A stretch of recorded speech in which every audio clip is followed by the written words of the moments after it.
This is Professor Pete Alexander with the Winning at Business and Life podcast, where business leaders share their insights. It is 6 questions in 7 minutes because successful business leaders are busy and rarely have more time to spare. So let's get to it. Question number 1, in a few sentences, please tell me who you are and what you do. Well, I consider myself to be the connector of the unconnected and to be also the conduit of everybody else's greatness. That's the real answer to your question. What says or what you can read on LinkedIn is a little bit different, but it's much more boring. Well, and Angel, it is an absolute pleasure to have you on the show. Question number 2, and this one's going to be right up your alley. What is something that makes you smile and or laugh about working in your industry? Definitely when people are not aware of the consequences of what they do. That's definitely something that makes me smile all the time. I try to be extremely hard on myself, so that's why I try to laugh and smile as much as I can. I love it. I love it.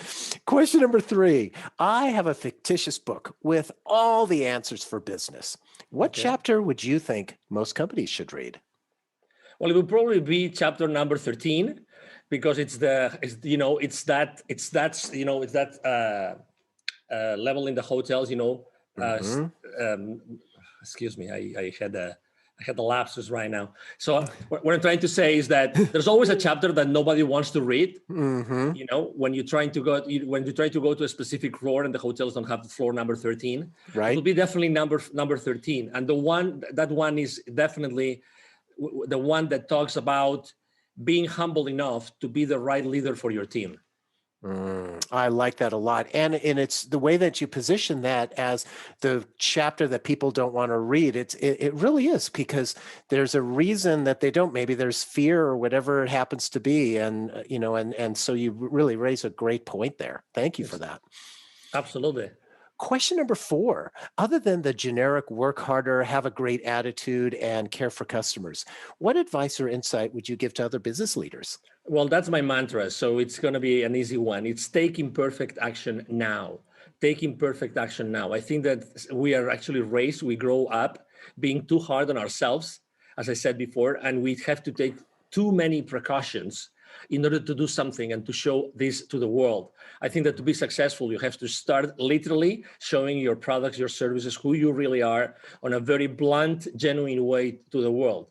And that's the best way to actually proof test who you are and proof test your products and services. That's definitely the piece of advice that we give everybody. I think that's really wise, and especially, it really makes a big difference there. And I think I'm glad that you shared that with the audience. Thank you for that. Question number 5, what other business leader like yourself would you like to acknowledge and invite to be on my podcast? Well, I would definitely like to invite or to suggest that you bring Mr. 𝐁𝐵𝐿 Joffe. He has a wonderful book. Actually, I have it here. I didn't think of this, so I have it here. It's called The Baker's Dozen: Rules of Highly Successful Business Operators. This is a book that has not been published. It has been actually made in a very specific way with contributions of hundreds of C-level executives. So it's a very interesting book, and it's basically the legacy of Mr. 𝐁𝐵𝐿 Joffe, who has trained more than 20,000 C-level executives and business operators in large corporations in the world for the last 25 years. That's definitely my choice. Wow, thank you for that. I'm looking forward to actually reading that book, because especially if it's got contributions from all these different business leaders, you're getting a plethora of ideas, I assume, from that book. Absolutely, and he's a great guest. You'll see. Oh, wonderful. Well, thank you for that referral. I appreciate it. Absolutely. And our final question number 6. Please tell me about your first job. Well, my first job ever was when I was a kid. My father was the CEO. I was literally 12 years old. My father was the CEO of a group of companies in Spain. I'm originally from near Barcelona in Spain. And one of those companies was a fish farm. So every single afternoon, my father would drive 1 hour and a half to go to the fish farm from the headquarters of the company. And I would go with him every single afternoon in order to put trouts, rainbow trouts, inside boxes. And I would get at that time we didn't have pesos, we had pesetas, in Spain. So Mm-hmm. I would literally get a specific amount of money. Actually, it was 5 pesetas for every single box that I would, put trouts on every single day. That was my first job ever.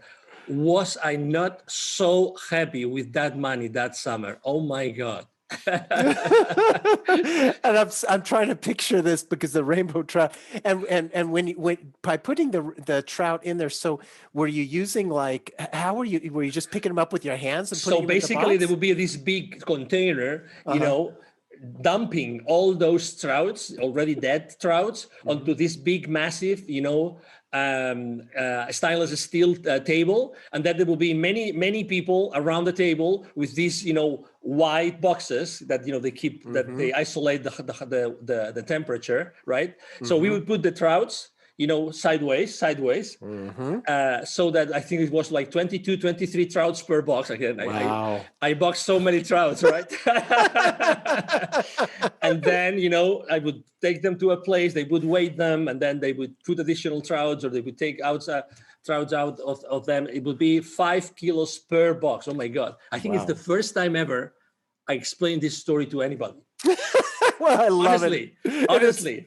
And the visual is so great as well. So thank you for sharing that. And Angel, thank you so much for being on the show. How can people find you? Oh, thank you very much. Very easy. Obviously, you can go to these boring places as in LinkedIn and everywhere else. But I would say send me an email. I have either myself or my team. We always have time to respond. It's very easy. It's Angel, spelled like in Angel from Heaven, and then at angelrebo.com. Rebo is my last name. It's spelled like RIB as in boy O. So it's Angel at angelrebo.com. Perfect. This is Professor Pete Alexander with the Winning at Business and Life podcast. Thanks for listening.